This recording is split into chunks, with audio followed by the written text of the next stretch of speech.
정치에는 두 가지 실패가 있다. 하나는 잘못된 선택이고 다른 하나는 선택이 보이지 않는 것이다. 윤석열 정부 후반기를 지배한 평가는 대부분 후자에 가까웠다. 그는 무엇을 하지 않았고 왜 그렇게 보였는지가 충분히 설명되지 않았다. 윤석열은 침묵했다. 그 침묵은 전략적이지 않아 보였고 정치적으로는 자살에 가까운 선택처럼 보였다. 그러나 이 침묵은 우발적인 공백이 아니었다. 윤석열의 정치에서 침묵은 하나의 태도였다.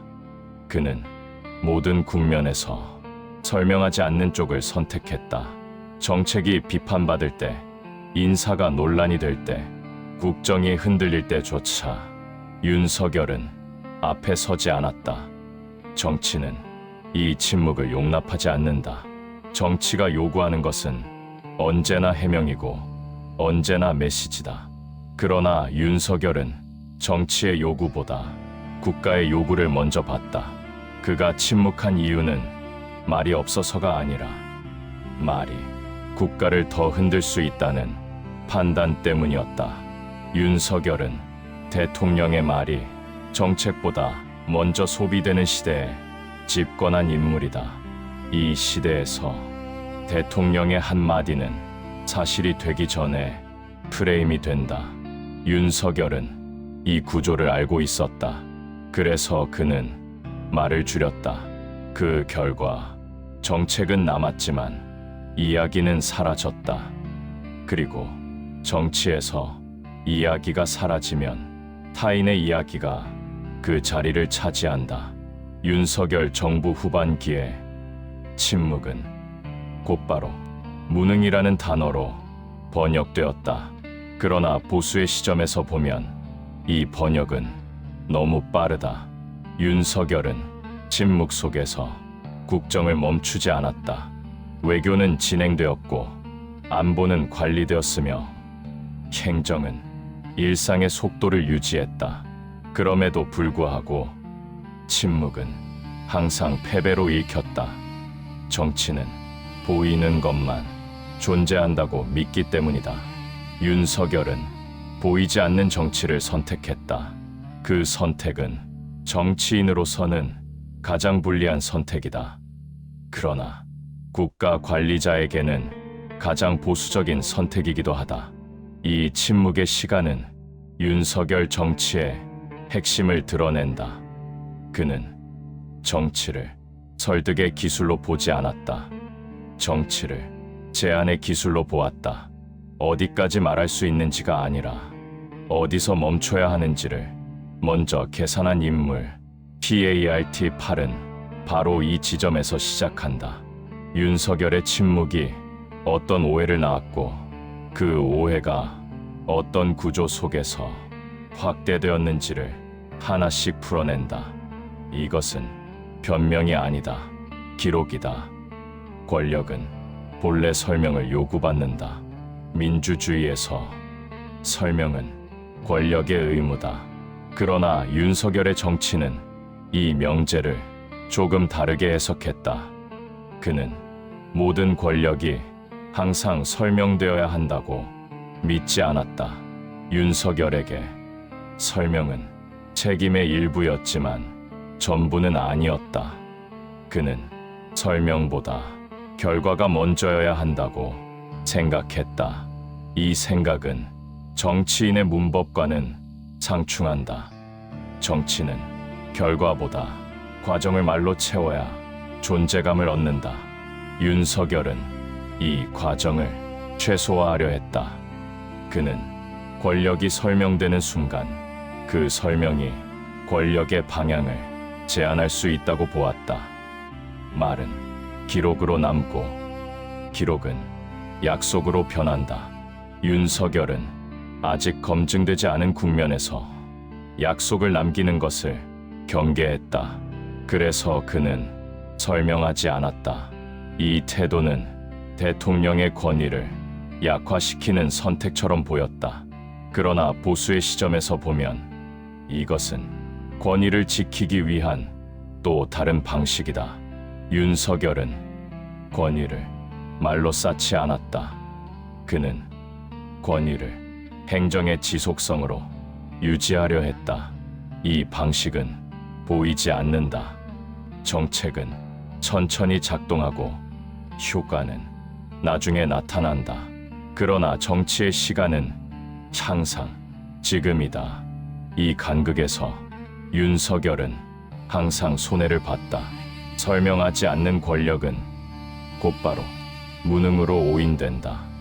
대중은 보이지 않는 권력을 존재하지 않는 권력으로 인식하기 때문이다. 윤석열 정부 후반기에 여론 악화는 이 오인의 누적이다. 정책이 없어서가 아니라 정책이 이야기로 번역되지 않았기 때문에 평가는 비어 보였다. 윤석열은 이 번역 작업을 의도적으로 하지 않았다. 그는 정책을 정치적 언어로 소비하는 것을 경계했다. 이 태도는 검사 시절부터 일관된 것이었다. 윤석열에게 권력은 설득의 수단이 아니라 집행의 책임이었다. 그래서 그는 정치적 설득을 최소화했다. 이 선택은 정치적 고립을 심화시켰다. 국회와의 관계, 언론과의 관계, 심지어 지지층과의 관계에서도 윤석열은 항상 거리를 두었다. 이 거리는 냉담으로 읽혔고 무관심으로 해석되었다. 그러나 윤석열의 관점에서 이 거리는 권력이 감정에 포획되는 것을 막기 위한 방어선이었다. 그는 권력이 감정에 휘둘릴 때 국가가 가장 빠르게 흔들린다고 믿었다. 그래서 설명하지 않는 권력을 선택했다. 이 선택은 현대 정치에서 거의 금기다. 모든 권력은 설명되어야 하고 모든 선택은 즉시 해명되어야 한다는 강박이 지배하기 때문이다. 윤석열은 이 강박에 순응하지 않았다. 그 결과 그는 설명 없는 대통령으로 기억될 가능성이 크다. 그러나 보수의 시점에서 보면 이 설명의 결핍은 무책임과 동일하지 않다. 윤석열은 결정을 내렸고 그 결정의 결과를 회피하지 않았다. 그는 설명하지 않았지만 도망치지도 않았다. 이 점은 정치사적으로 중요한 구분이다. 설명하지 않는 권력은 위험할 수 있다. 그러나 설명만 하는 권력도 위험하다. 윤석열은 이 둘 사이에서 설명을 줄이는 쪽을 택했다. 그 선택이 옳았는지는 아직 단정할 수 없다. 그러나 그 선택이 의식적인 선택이었다는 점은 기록으로 남아야 한다. 윤석열 정부 후반기의 국정은 눈에 보이는 전쟁보다 보이지 않는 전쟁 속에서 진행되었다. 그 전쟁의 상대는 야당만이 아니었다. 가장 지속적이고 가장 일상적인 충돌은 언론과의 관계에서 벌어졌다. 윤석열은 언론을 적으로 규정하지 않았다. 그러나 언론의 기대에 응답하지도 않았다. 이 미묘한 거리감은 곧바로 갈등으로 전환되었다. 현대 정치에서 언론은 정보 전달자가 아니라 의미를 생산하는 주체다. 무엇을 보도하느냐보다 어떻게 해석하느냐가 정치 이미지를 결정한다. 윤석열은 이 구조를 알고 있었다. 그래서 그는 언론을 통해 정치를 설명하려 하지 않았다. 그는 언론과의 관계를 관리의 대상으로 보았지 설득의 통로로 보지 않았다. 이 선택은 언론과의 비가시적 전쟁을 불러왔다. 전면 충돌은 없었지만 지속적인 긴장은 누적되었다. 윤석열 정부의 정책은 보도되었지만 맥락은 충분히 전달되지 않았다. 이 공백은 해석으로 채워졌다. 해석은 대개 갈등을 선호한다.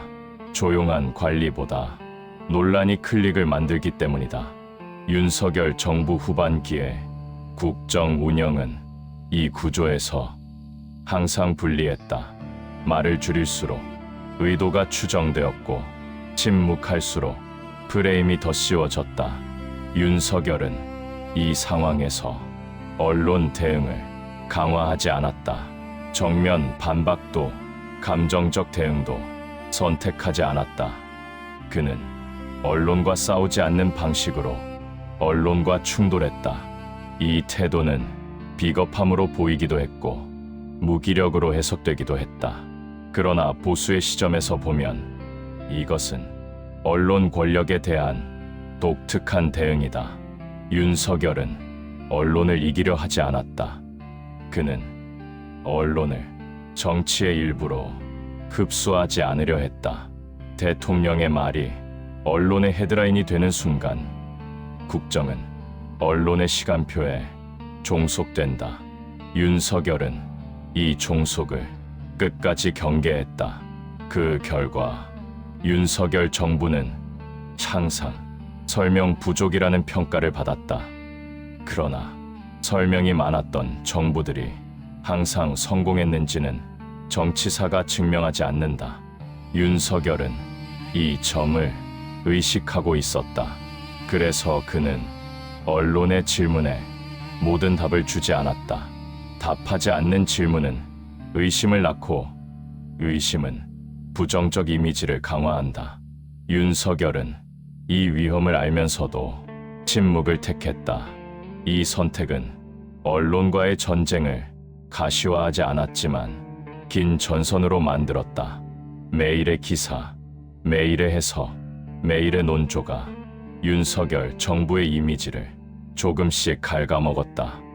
그러나 이 전쟁은 일방적이지 않았다. 윤석열은 언론의 프레임에 끌려가지 않았다. 그는 기사에 반응하지 않았고 여론의 파동에 즉각 대응하지 않았다. 이 태도는 언론에게 답답함을 안겼다. 언론은 반응하지 않는 권력을 가장 다루기 어려워한다. 윤석열은 바로 그 방식으로 언론과 마주했다. 보수의 시점에서 보면 이 선택은 언론과의 공존을 다시 묻는 시도다. 권력은 언론과 얼마나 가까워야 하는가? 설명은 어디까지 의무인가? 윤석열은 이 질문에 대해 전통적인 답을 거부했다. 그는 언론의 시간보다 국정의 시간을 선택했다. 이 선택은 당장의 평가를 악화시켰지만 국정의 방향을 급격히 흔들지는 않았다. 윤석열 정부 후반기에 언론과의 비가시적 전쟁은 그래서 승패로 나뉘지 않는다. 그것은 태도의 충돌이었다. 말을 요구하는 권력과 말을 줄이려는 권력 사이의 충돌. 이 충돌은 윤석열 정치의 성격을 가장 선명하게 드러낸다. 정치에서 고립은 대개 실패의 징후로 해석된다. 연합을 만들지 못했고 설득에 실패했으며 정치적 감각이 부족하다는 신호처럼 읽힌다. 윤석열 정부 후반기의 고립 역시 대부분 이런 언어로 설명되었다. 그러나 이 고립은 우발적 결과라기보다 의도된 선택의 누적에 가깝다. 윤석열은 정치적 고립을 두려워하지 않았다. 그는 고립을 피하기 위해 정책을 흔들지 않았고 연합을 만들기 위해 방향을 바꾸지도 않았다.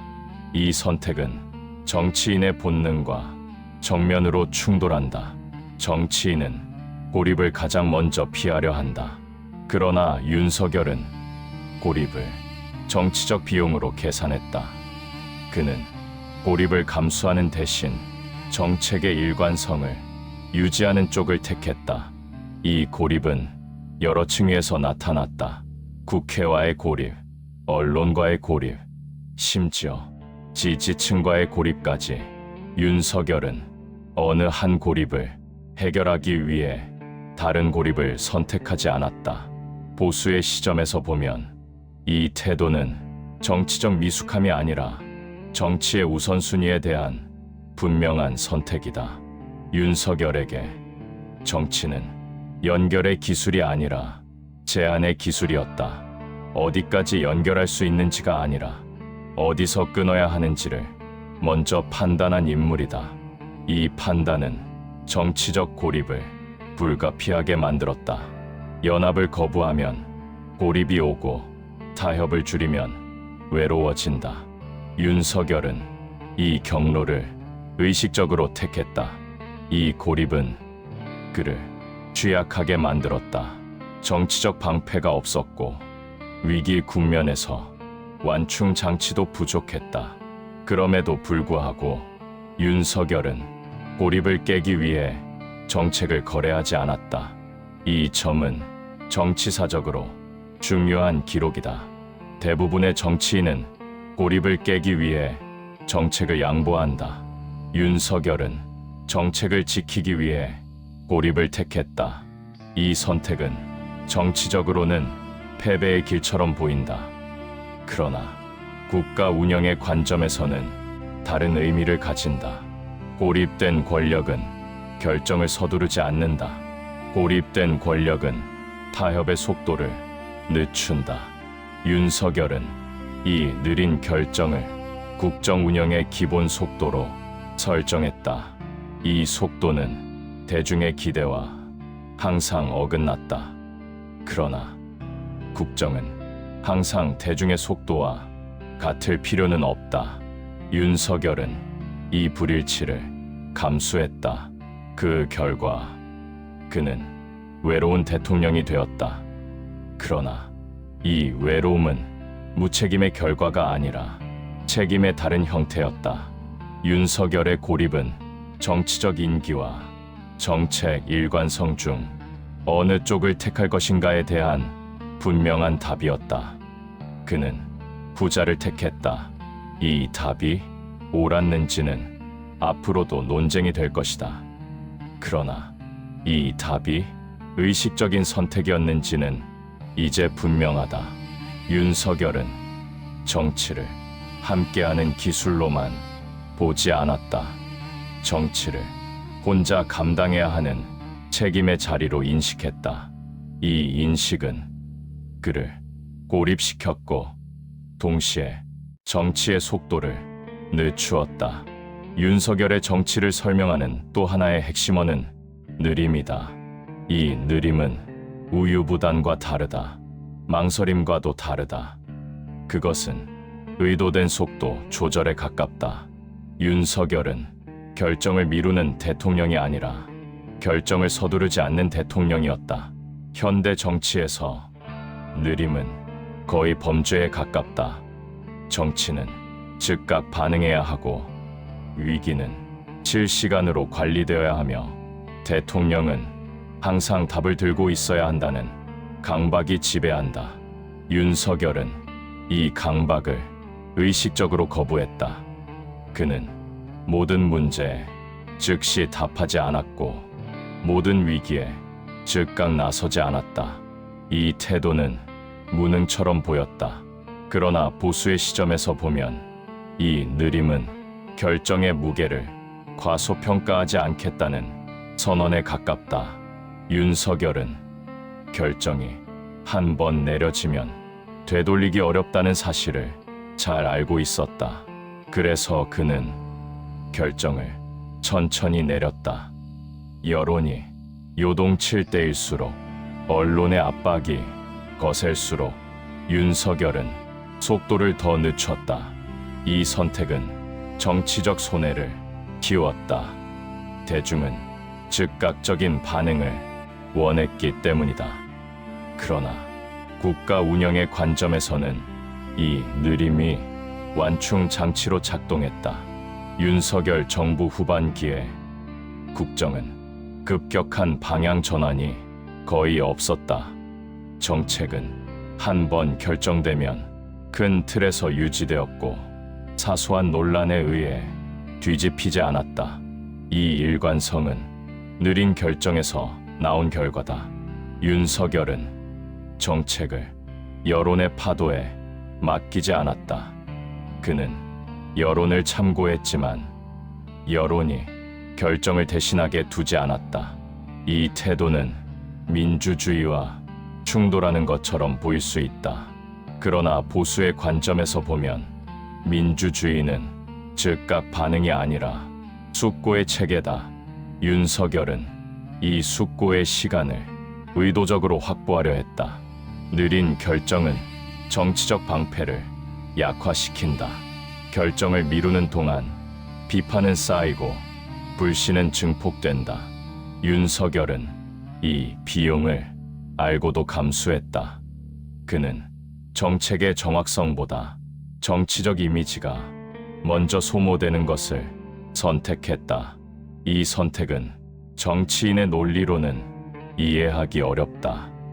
그러나 행정 책임자의 논리로 보면 일관성이 있다. 윤석열은 대통령을 정치적 해결사로 인식하지 않았다.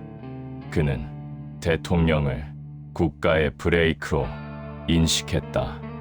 국가가 너무 빨리 달릴 때 속도를 줄이는 역할, 이 역할은 박수를 받지 못한다. 그러나 사고를 줄인다. 윤석열의 느린 결정은 이 역할을 끝까지 고수하려는 시도였다. 물론 모든 느림이 옳았다고 말할 수는 없다. 때로는 느림이 기회를 놓치게 했고 때로는 국면을 악화시키기도 했다. 그러나 이 실패 역시 즉흥이 아니라 선택의 결과였다. 윤석열은 빠르게 실패하기보다 느리게 책임지는 쪽을 택했다. 이 선택은 정치적 성공과는 거리가 멀다. 그러나 국가 운영의 관점에서는 하나의 기준을 남긴다. 정치는 얼마나 빨라야 하는가? 윤석열은 이 질문에 대해 생각보다 느려도 된다는 답을 남겼다. 안정은 항상 공짜가 아니다. 국정의 안정은 눈에 띄지 않는 대신 다른 무언가를 대가로 요구한다. 윤석열 정부 후반기에 국정 운영은 바로 이 안정의 대가를 정면으로 감수한 사례다. 윤석열은 국정을 흔들지 않았다. 급격한 노선 전환도 없었고 정치적 이벤트로 국면을 전환하려 하지도 않았다. 이 선택은 국가의 기본선을 유지하는 데에는 분명 도움이 되었다. 그러나 정치의 세계에서 안정은 곧 정체로 오해된다. 윤석열 정부가 가장 많이 들은 비판은 바로 이 지점에 있었다. 변화가 보이지 않는다. 방향이 느껴지지 않는다. 대통령의 색깔이 없다. 이 비판은 정치적으로는 치명적이다. 대중은 변화를 통해 권력을 인식하기 때문이다. 윤석열은 이 인식을 의식적으로 거부했다. 그는 변화를 눈에 띄게 연출하지 않았고 성과를 상징으로 만들지 않았다. 이 태도는 안정을 강화했지만 동시에 정치적 에너지를 약화시켰다. 윤석열 정부 후반기에 지지율 하락은 단순한 정책 실패의 결과라기보다 이 정치적 에너지 고갈의 결과에 가깝다. 안정은 흥분을 만들지 않는다. 흥분이 없으면 지지는 유지되기 어렵다. 윤석열은 이 구조를 알고 있었다. 그럼에도 불구하고 그는 안정을 선택했다. 왜냐하면 불안정한 흥분이 국가에 남기는 상처를 너무 많이 보아왔기 때문이다. 윤석열은 국가 운영을 감정의 롤러코스터에 올려놓지 않으려 했다. 이 선택은 대통령 개인에게 혹독한 결과를 낳았다. 정치적 고립, 지지층 이탈, 지속적인 부정적 프레임. 그러나 국가의 관점에서 보면 이 대가는 단기적 비용에 가깝다. 정치적 에너지를 소모하지 않는 대신 국정의 기본 구조는 유지되었다. 윤석열 정부 후반기에 대형 시스템 붕괴가 발생하지 않았다는 사실은 이 선택의 결과다. 보수의 시점에서 보면 이 안정의 대가는 정치인의 성공보다 국가의 지속성을 우선한 결과다. 윤석열은 대통령의 임기를 자신의 정치적 자산으로 전환하려 하지 않았다. 그는 임기를 국가가 무리하지 않고 지나가는 시간으로 인식했다.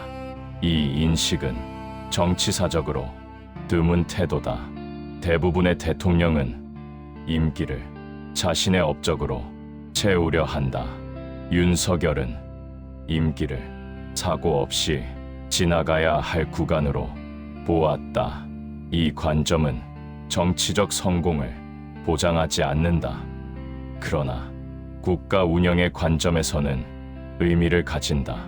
윤석열의 안정은 그래서 완전한 미덕도 완전한 실패도 아니다. 그것은 선택의 결과다. 안정을 택하면 흥분을 잃고 흥분을 택하면 안정을 잃는다. 윤석열은 전자를 택했다. 이 선택이 옳았는지는 앞으로도 논쟁이 될 것이다. 그러나 이 선택이 무책임의 결과는 아니라는 점은 이제 분명하다. 윤석열은 정치를 확장하지 않았다. 대신 국가가 감당할 수 있는 범위 안에 머물도록 조절했다. 이 조절의 정치는 눈에 띄지 않는다. 그러나 위험을 줄인다. 이것이 윤석열 정부 후반기의 가장 중요한 특징이다. 윤석열의 정치는 하나의 장면으로 요약되지 않는다. 그것은 사건의 연속이 아니라 선택의 축적이었다. 말하지 않는 선택, 설명하지 않는 선택, 서두르지 않는 선택, 연합을 넓히지 않는 선택. 이 선택들은 각각 따로 보면 약점처럼 보인다. 그러나 모두를 합쳐보면 하나의 방향이 드러난다. 윤석열은 정치를 확장하지 않았다. 그는 정치를 관리했다. 이 관리의 정치는 현대 정치의 문법과 정면으로 어긋난다. 현대 정치는 확장과 동원을 요구한다. 더 많은 말, 더 빠른 결단, 더 넓은 연합. 윤석열은 이 요구에 응답하지 않았다. 그는 확장 대신 제한을 택했다.